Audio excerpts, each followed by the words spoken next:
Hello, everybody, and welcome back to the OCVarsity Gridiron Show.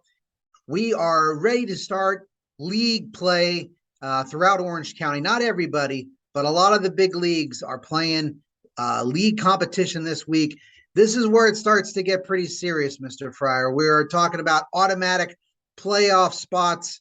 And this is what everybody's been building for. Teams have been peaking, gearing toward these big league games that determine what playoff division you're going to be in. Are you going to be playing postseason football or not? So I'm pretty excited. How are you feeling about getting into some league play across some very interesting leagues? Yeah, I enjoy league play so much. It really is where it counts. All the games count, right? But when it's league titles up for grabs and we're talking about playoff positioning stuff like that, yeah, this is nitty gritty time, everybody. Yeah, because you bring in the rivalries, maybe some more district rivalries, neighborhood rivalries, Yep. and then you have the contrast of schedules. People play different schedules. How well did they prepare? What have they been up to? It can be a little bit tricky to compare the schedules and stuff, which is something I know that we both like to do. So, and Steve, we are coming into this week. We both went 5-0 last week. What a performance on our predictions last week, but that is all over because we're going to be tested this week with some, really good league openers. And I think this first one is a perfect example of why it's maybe a tough week to make these predictions. La Habra taking on Troy in the Freeway League opener. So Troy 4-1, much improved. Kind of have been building toward a special season with Coach Chavez. La Habra played a tougher schedule. They're struggled. They only have one victory, but they have played teams like Bishop Amat, Upland, Orange, and El Medina. And but Troy prepared for this game. They took a step up game against Foothill, lost 20-15. That was a step up game, so that was something in their credit. And they also played and defeated a solid Irvine team. So do you think, with all the struggles that La Habra's had, been outscored 68-168, and that record, and they're playing against a Troy team that did play them close last year. It was 28-19 in favor of the Highlanders. Who do you got in this one, Fryer? Can Troy pull up the upset, or is the status quo going to be kind of remain the same? La Habra, the league juggernaut in the Freeway League, another year. I'm going with La Habra in this game, Dan.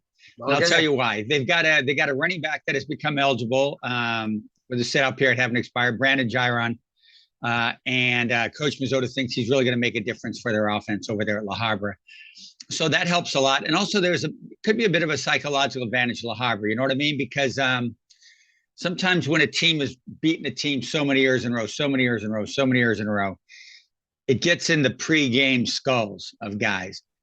Maybe after, 5 minutes, Troy's playing with La Habra, getting field position, maybe getting some points here and there, getting some stops. Maybe all of a sudden that goes away and Troy's in charge and going, okay, we can hang with these guys. Heck, we can beat them. Maybe that'll happen early. But my thinking right off the top is that La Habra is gonna get it done. They have played a tough non-league schedule, as you say, and they've won a lot of league championships in a row. Last team to beat to win the league title other than in the Freeway League other than La Habra was Buena Park and Coach Anthony White, and he's now coaching 2016. Santa Ana 2016. Since Frank Mazzotta's been there for 24 seasons, La Habra's won 20 league championships, 7 CIF championships as well. I got La Habra. Okay.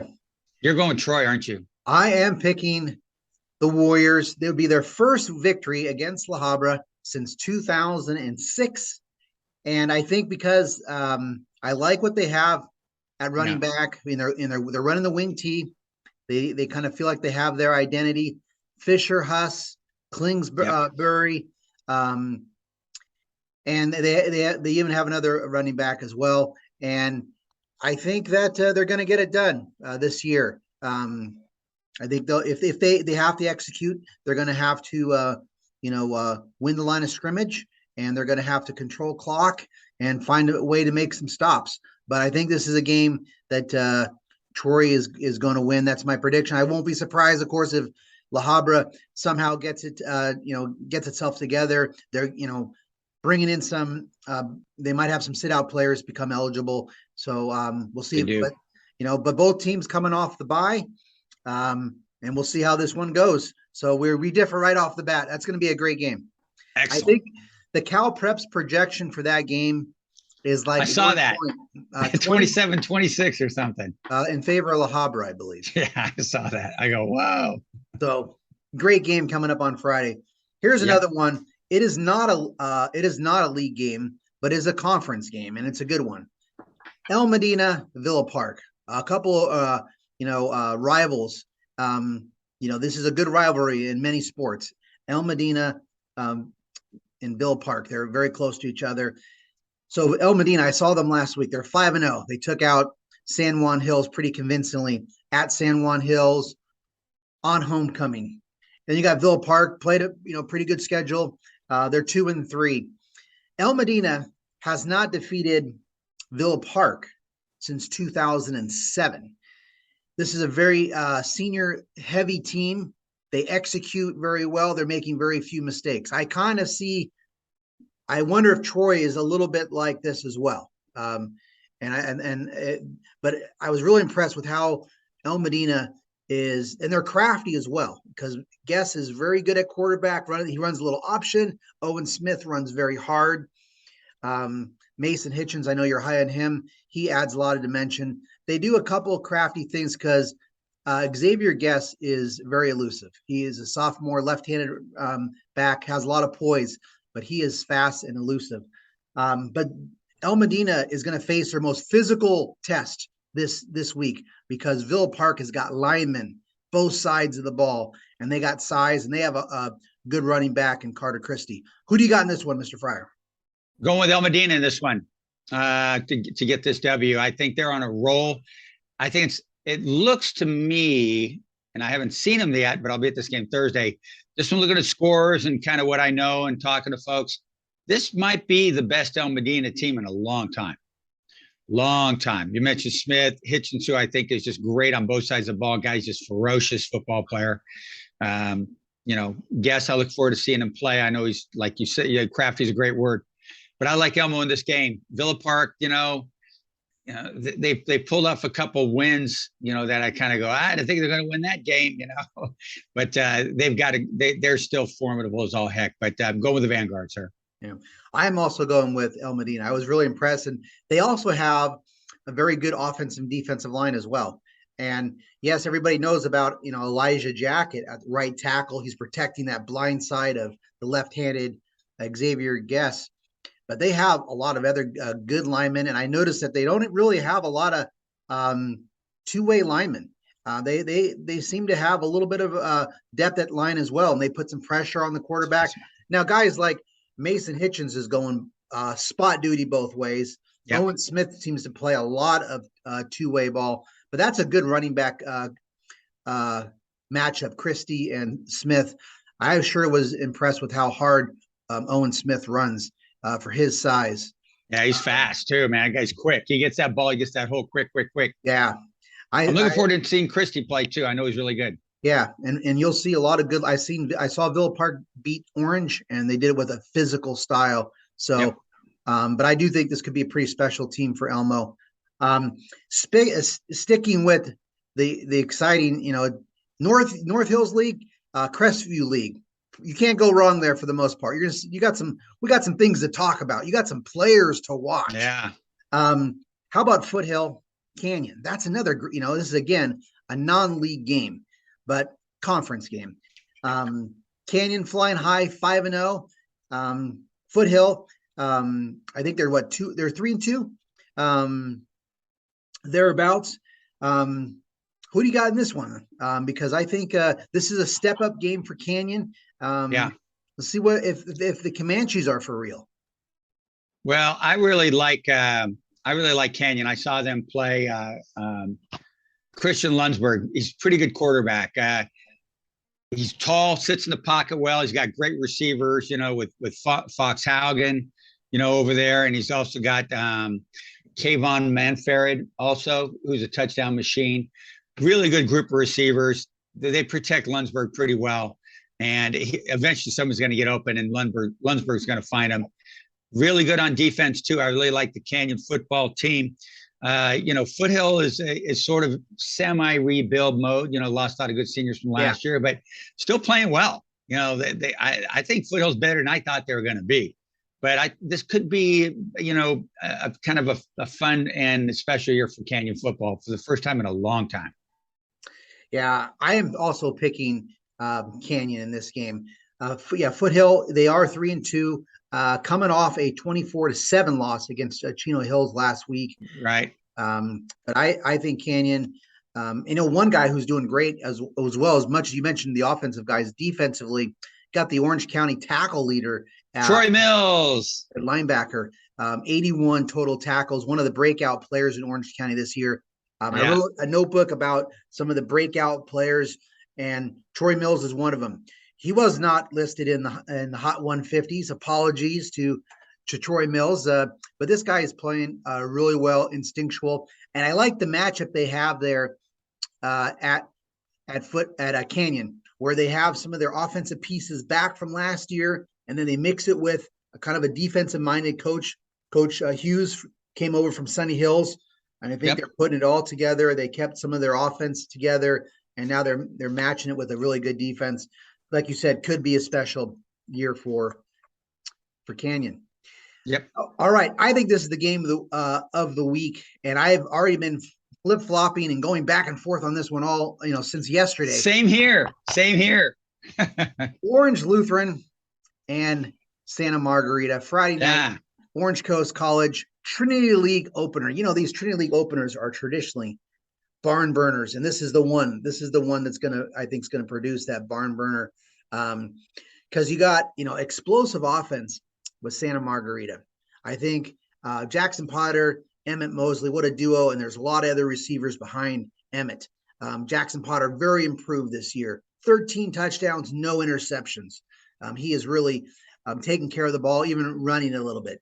They scored, you can't forget, they scored 49 points against Los Al. Yes, they gave up 69, and they're going to have to work on that defense. But then you have Orange Lutheran, improved this year on defense. A lot of younger guys. They're playing much better defense this year. And then they've introduced a new quarterback, TJ Latif, and he's doing pretty well as a first-year starter, as a sophomore. They got some receivers. And then both these teams are going to be getting some sit-out transfers back in for this game. Orange Lutheran's got a really good out-of-state lineman, sophomore, I believe, coming into the fold, a good D tackle. They got another receiver. And then Santa Margarita is going to have Gage Burnett at linebacker. I suspect he's a sit-out transfer from Servite. So that's going to be big for their defense, because the Santa Margarita defense has lost Collins Achikapung, the transfer and Michigan commit from Fairmont Prep, who's really helping out their D-line. That's a big loss for Santa Margarita. Yes. Who the heck do you have in this game, Mr. Fryer? Well, I went back and forth on this one, and I decided Orange Lutheran. All right. Yeah, I'm going with Olu. I just got a feeling that they're going to figure this thing out, and they're going to get a W on this one. I'm looking forward to seeing Jackson Potter play. Seen him a little bit on video. I saw him in person last year, and I thought, boy, that guy's got potential, and he's really good. And I saw Latif throw against Edison, and he looked really smooth. Remind me of some of sort of Elijah Brown. Really calm, direct, accurate, sees the field nice, all those cool things. I like Orange Lutheran winning this game. Okay. I am picking Santa Margarita. So on these 4 games, we differ on 2. Hey, this is always a good thing. So I'm thinking that Santa Margarita got a lot of good film to work on with those mistakes that they made on defense against a very explosive team, though. It's a tough order. Yeah. Damian Henderson, Damian Henderson's not running the ball for Orange Lutheran. He is at Los Al. I like Orange Lutheran's receivers a lot. but they don't maybe necessarily have a Makai Lemon. And nobody does. Right. And I think Latif is on his way, but he's not quite at Malachi Nelson level yet. Though I think TJ is very promising. But I'm taking the Eagles because I think they're gonna figure some things out defensively and coming off the bye. And but we'll see. It's going to be a really tough game, and I won't be shocked if Orange Lutheran wins this, and maybe this is the game, right, Friar, that the winner of this game we could see maybe in the Division I playoffs, depending on how many teams are in that bracket. Yeah, if it's an 8-team bracket, Santa Margarita, which won this game last year, and they were in Division I. I think the winner of this one is probably could be headed to Division I, but we'll see what else the Trinity League has in store, because both these teams I think will probably face a good test from Jay Sarah. I know Jay Sarah is very high in their squad, and you can't you look at the second half that Servite put on and against Helix. You can't count out the Friars either. But what do you think? You think that maybe the winner of this game could of SM Olu could be headed to Division I? Are you talking about the modern day St. John Bosco tournament, the Division I playoffs? Hey, don't forget the Servite did break that up last year, but there isn't that third team juggernaut in the Trinity League. We've already seen Centennial lose big to modern day, Yeah. But upsets happen. Gosh, they do happen, of course. But yeah, could be. I know you've been watching that pretty good and seeing who's going to be in that tournament. Los Al for sure. If Los Al runs the table in Sunset League, which they seem capable of, we'll see how it goes. I feel like there's going to be a lot of Division II champions in Division I that are going to lose early. Yeah, it'll be interesting how many teams are in that bracket as this kind of plays out, and as the season cooks along. I think that's one of the advantages the CIF has, and they can wait till it all plays out, and then they can make their decision on that. I think that well, it's going to go straight to that Cal Preps ranking. They're just going to take the top 8 teams. You pull out, who is it? Folsom out of there, whoever else is, non-Southern section. I think 8 of the top 10 teams in the state toward the Cal Preps ratings are Southern section guys. Yeah.